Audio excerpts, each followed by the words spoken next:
Blessed day po sa ating po mga tropa at ganoon din po sa ating po mga life coaches. Nawa po palain po tayo ng Panginoon Diyos at welcome po sa ating pong swim, sa ating pong squad weekly interactive meeting.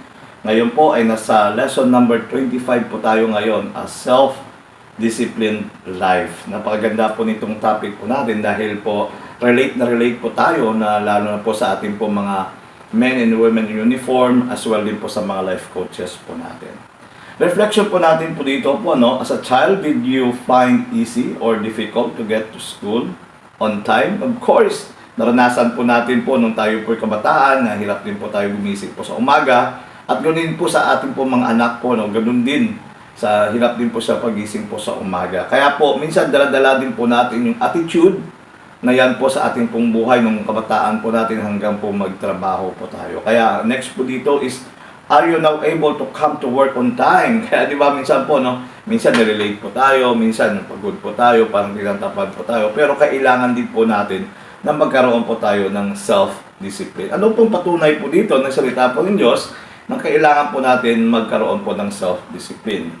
Sabi nga po dito ni Apostle Paul sa Corinto, sa may 1 Corinthians chapter 9 verse 25 at 24 down to 25, patungkol po ito sa mga athlete. Diba? Na self-discipline po sila.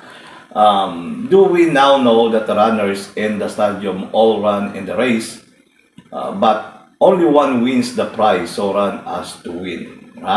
Every athlete exercise discipline, and every way they do it win perishable crown, but we an imperishable one. Diba? Ito po yung takbuhin po natin sa ating pong buhay na meron po tayong mga crown.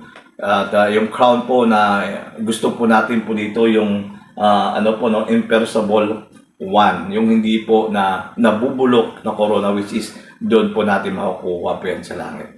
Yan po sa ating po mga life coaches na patuloy lang po tayo sa pagpapagal po sa ating po mga tropa.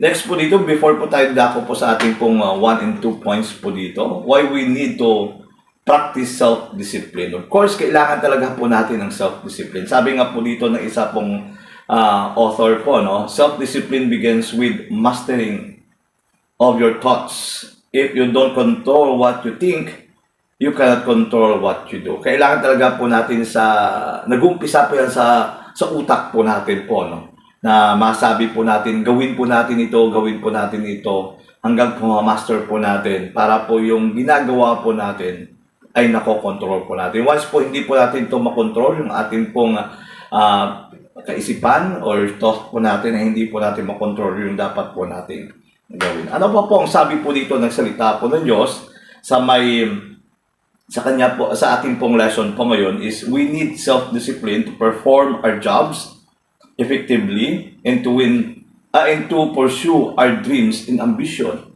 Kailangan talaga po natin magkaroon po, sir and ma'am, at ganun po sa mga life coaches po natin, na magkaroon po tayo ng self-discipline para po improve din po sa job po ninyo, sa job po namin, at i-pursue po natin po yung ating pong dreams and ambition po sa buhay. At sabi nga po dito po, ng indicator po ng self-discipline, patungkol po ito sa pera, gastusin po natin na maayos, at yun din po, magkaroon po tayo ng regular exercises para sa mga tropa po natin, pasok pa rin po kayo sa BMI po ninyo, and healthy food. Diba? Of course, habang nagkakaedad po, kailangan na po natin po mga healthy food, exercise talaga po ang kailangan po natin po ito. Parang napasok ka po sa school, kailangan po gumising po ng umaga, discipline po sa sarili, para din po yan sa kinabukasan po natin. Sabi po ng 1 Corinthians chapter 9 verse 26 and 27, so I run with purpose in every step. I am just shadow boxing. I discipline my body like an athlete, training to do what it should. Diba? Tulad po yun ng boxing, diba? Shadow boxing like Manny Pacquiao, diba? Nagsa-shadow box po siya.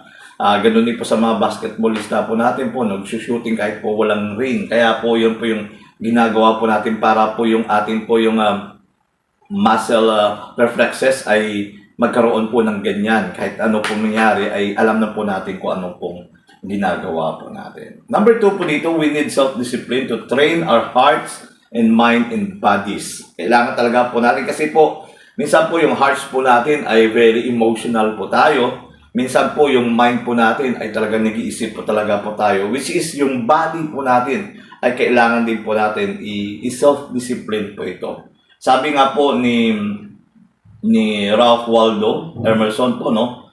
So a thought and reap an action, and so an action and reap character, and so a character and reap destiny. Kung ano po gusto po natin po sa buhay po natin, ay yan po magiging kahinatnan o destiny po natin sa ating pong buhay. Sabi nga po ng 2 Timothy chapter 1 verse 7, "For God hath not given us the spirit of fear, but the power and of love and sound mind." Ang Diyos po natin po, no? Sir and Ma'am, life coaches po natin, ay nabigay po ito ng spirit of of power po sa atin, hindi po the spirit of fear or takot, kundi magkaroon po tayo ng love and of sound mind. Nawa ay patuloy po natin, ialay po ang ating pong buhay para po sa bayan po natin at sa ating pong